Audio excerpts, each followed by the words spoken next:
nazwi maloba moke nalobi mwana lopoto ezali mpo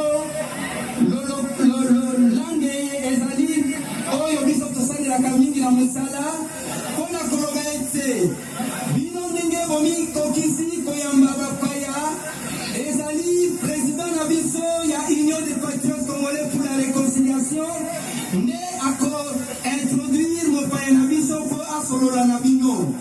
Ngai nalingi kaka tout simplement nayebisa na ete bapopulation congolaise oyo bafandi na mboka Bunia bazali prete mpona koyoka ye na moke oyo akoloba na ntina na bapaya oyo touti koyamba.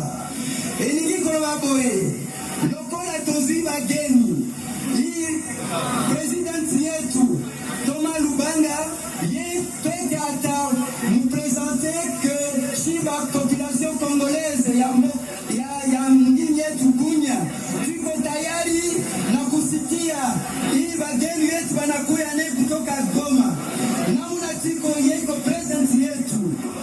Je crois le temps est venu pour que vous puissiez introduire le président du FCD qui est notre hôte de la circonstance.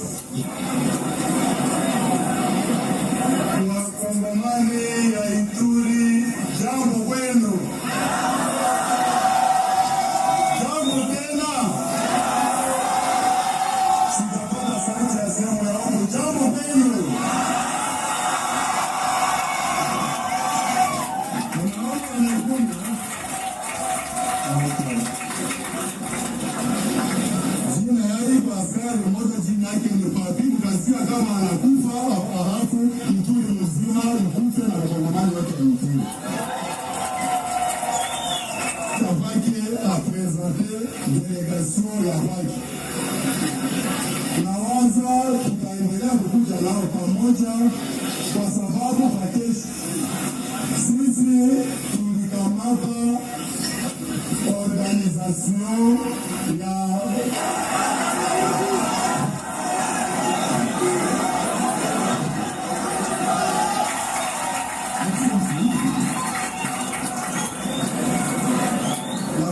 congolaise d'Ituri est pleine de joie et elle est prête à écouter votre message et elle en sera satisfaite. Les amis journalistes, la population voudrait voir son excellence se comprendre. Kule jambo bana Bunia mbote na vino mutanisame sana, yani Kiswahili yangu si vizuri kama ya rahisi sana,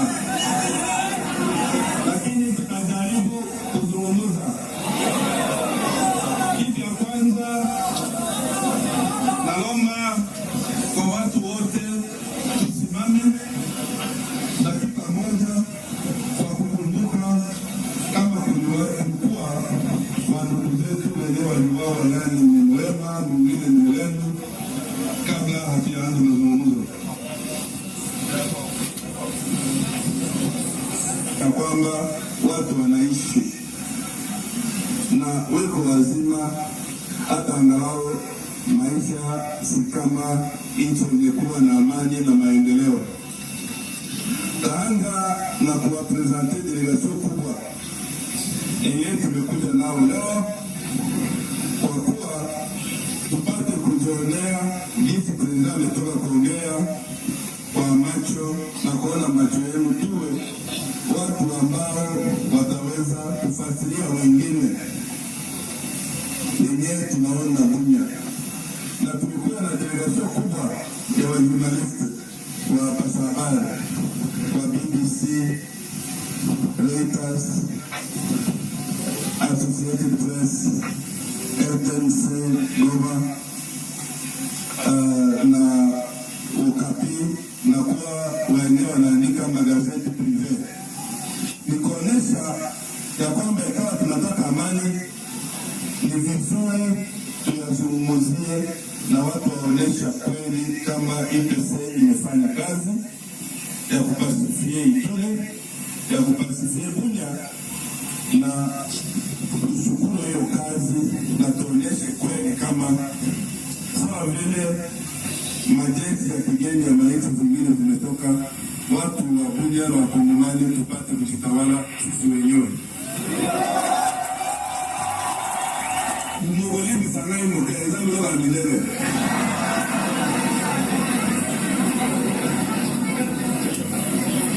Nadhani kwa siku ya leo ikawa tumefika hapa Bunia, kuna nia jinsi president ameongea. Nia ya kwanza ni kwa kujulisha Wakongomani wote, iwe wa Kisangani, Bukavu, Goma, Loja, Kalemi na Kinshasa, najua mtafika, ya kuwa duri ya watu wa Kiingani hawaya mazimzika na wamepigania amani muungano ya Kongo, na kwa ile ni heri tuungane nao mkono kusudi tuone jinsi watu wametumikia na amani ndani ya wakaaji wa Ituri, wasikue wanaonesha kuwa kama ni wauaji.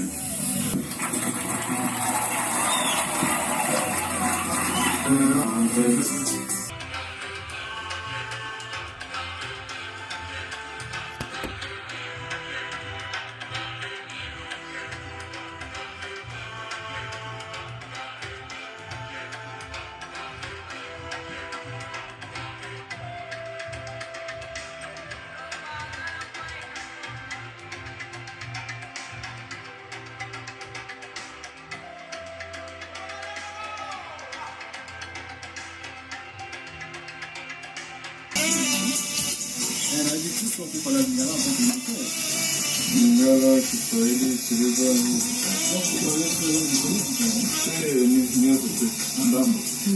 donc voilà, nous allons aborder la question de l'université.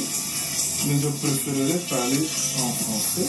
Vous savez que le Zaïre, avec les ex-femmes, a connu un problème, une armée où les gens ont pensé que c'était une armée de l'Égypte, où les militaires a été, l'homme de tout a été abandonné et essayer de vivre un peu dans le sens de choses piteuses. Vous savez, on a parlé d'Afrique 15 et on est arrivé jusqu'à M. Manuel Katayama. Les responsables n'ont pas pris soin des militaires comme cela se devait. Et l'image que nous, en tant que Zaïrois à son temps, nous sommes faits des militaires, ce sont des personnes qui sont brutales.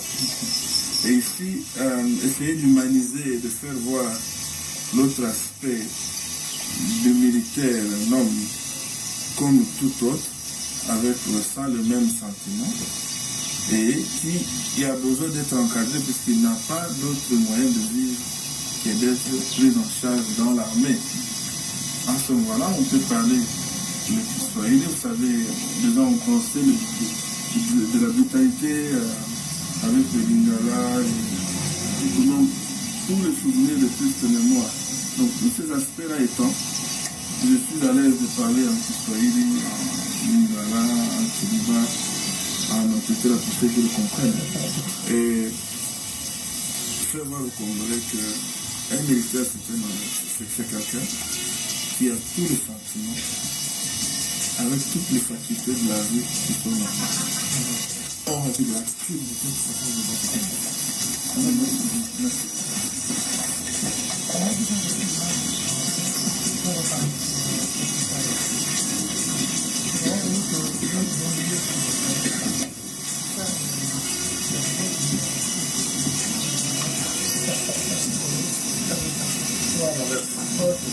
Bon, voilà, nous abordons donc cette deuxième partie avec le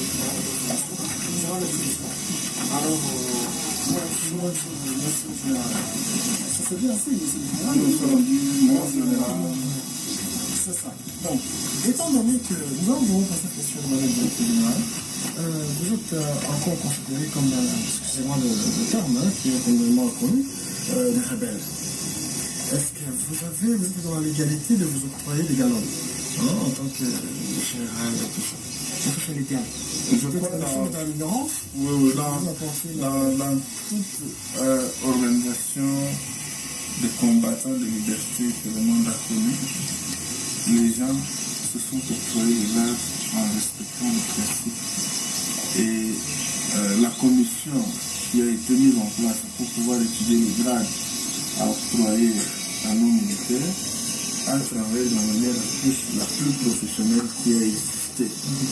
Et si vous entendez que nous insistons sur la formation d'une nouvelle armée nationale, c'est puisque nous estimons que c'est maintenant ou jamais que nous devons constituer une armée de professionnels où tous ces éléments-là vont être étudiés en détail. Pour nous considérons que chacun que nous avons signé nous reconnaissent comme autorité, nous reconnaissent toute autorité à administrer le territoire sur notre territoire. Alors, mon général, qu'est-ce qu'elle va devenir cette armée de demain là, avec vous en tête? Quelle est la conception de cette armée d'après votre conception? Bon, vous savez qu'aujourd'hui, l'accord global et inclusif à la République démocratique du Congo a des difficultés d'être mis en application puisqu'il y a la question du mémorandum numéro 2 de l'armée qui reste en suspens, c'est-à-dire l'organisation et la structure de l'armée pendant la transition, avant qu'on aille sur le détail technique de la formation d'une nouvelle armée où nous aurons besoin de spécialistes français, belges, britanniques pour nous aider à former cette armée. Mais pour aujourd'hui, nous voulons que le partage du pouvoir dans l'armée, puisque dès que le gouvernement est formé, un parti politique n'a pas d'armée, ces militaires qui étaient dans telle ou telle autre organisation vont se retrouver autour d'un commandement et qui va conduire vers cette armée qui va être nationale. Il n'y aura pas d'armée DSD dans l'armée nationale congolaise. Il y aura une appellation sur laquelle tous nous allons nous mettre d'accord. L'armée nationale congolaise, ou les forces armées congolaises, ou l'armée de libération du Congo, ou l'armée de protection du Congo.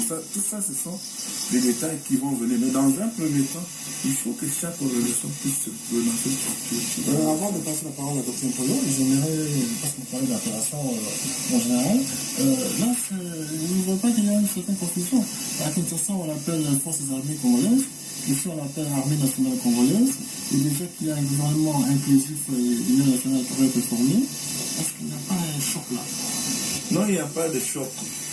D'autant plus que comme nous nous sommes mis d'accord sur les emblèmes qui a été utilisé pendant la période de transition, au cours de ces discussions du mémorandum numéro 2, nous allons nous mettre d'accord sur l'appellation de l'armée pendant la transition.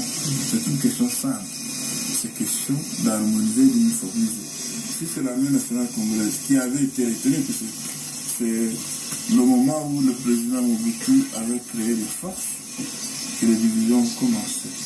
Et lorsqu'on parle d'une armée nationale, tout le monde se retrouve, et même son organisation. Parce que ce ne sera pas une armée qui sera au service d'un individu, mais une armée au service de la nation. C'est dès le moment où l'armée est au service d'un individu qui met la dictature en place que les choses se gâtent. Donc ici, je ne pense pas qu'il y aura de problème. Donc, oui, de brigade Kamwanya Mbora Uzima, c'est notre conseiller militaire au sein du cabinet unique du président et du secrétariat général. Et si nous avons pris les armes, un des éléments, c'est pour combattre l'injustice. Il faut admettre que le procès qui avait été fait au nom de Bora et de toute la suite, c'est un procès qui avait été entaché de beaucoup d'irrégularités. Et puisque jusqu'aujourd'hui, personne ne peut prouver que Bora avait été impliqué dans l'assassinat du président Kabila. Et que Bora ait été condamné, il faut que justice soit faite. Et nous avons estimé que Bora a été injustement arrêté, il a été injustement fracassé, il a été injustement puni, et que lorsque Bora est venu, c'est un Congolais comme tous les autres. Il faut que le président Kabila montre qu'il peut faire la justice et que Bora puisse être acquitté comme tout citoyen qui le connaît ou qui n'a été arrêté que pour son appartenance à une partie du pays.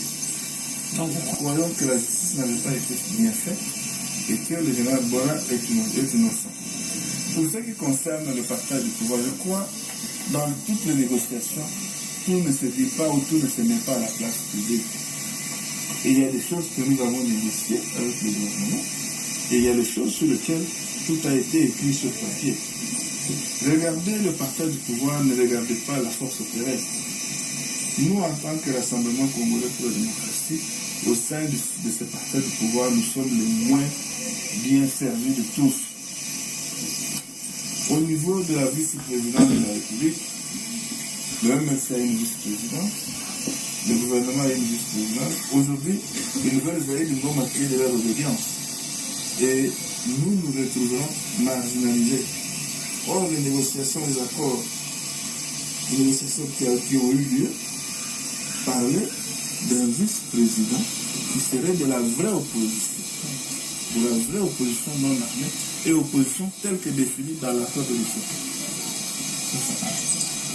Du deux, au niveau des institutions, le gouvernement a la présidence de la République. Le MLC a la présidence de l'Assemblée nationale. La société civile a la présidence du Sénat. Le RCD ne préside aucune institution. Nous disons, nous n'accrochons pas mobitif à la force terrestre, à l'état-major des forces terrestres. Si le gouvernement estime que nous ne pouvons pas gérer les forces terrestres, nous exigeons qu'il nous donne l'état-major général de l'armée. Pourquoi il nous refuse à nous d'avoir cette force terrestre ou l'état-major général de l'armée, puisque à ce moment-là, un corps ou une constitution, une composante, une institution que nous allons diriger. Être ministre de la Défense, on est sous le président de la République, qui est président, il est le chef suprême de l'armée, et même de toutes les organisations de la défense d'un pays. Le ministère de la Défense n'est qu'un ministère technique qui va parler de l'intégration, qui va parler de la formation, qui va concevoir le projet. Donc, il n'y a en rien une organisation, une composante, une institution sur laquelle les gens doivent s'attarder pour dire vous avez le ministère de la Défense. Encore que, aujourd'hui, la présidence de la République a pris certaines attributions qui reviennent au ministère de la Défense. Vous ne vous entendez pas. Qu'est-ce qui va arriver? Malheureusement, toute négociation doit aboutir à un compromis. La défaillance aussi que nous avons dénoncée, c'est la question de méthodologie. Depuis que ces accords ont commencé, aucune composante ne s'est donné le droit d'imaginer un projet et de l'imposer sur les autres. Les choses ont été faites de manière à ce que lorsqu'une composante donne sa proposition, c'est-à-dire que ça a été dans la méthodologie, chaque composante donne sa proposition et la médiation prend ça et fait un document synthèse. Ce document sur lequel tout le monde s'est mis d'accord. Nous avons négocié la question de l'armée à Pretoria. Un compromis a été trouvé. Le Rassemblement Congolais pour la démocratie a signé, le gouvernement de la République n'a pas signé, le MLC n'a pas signé.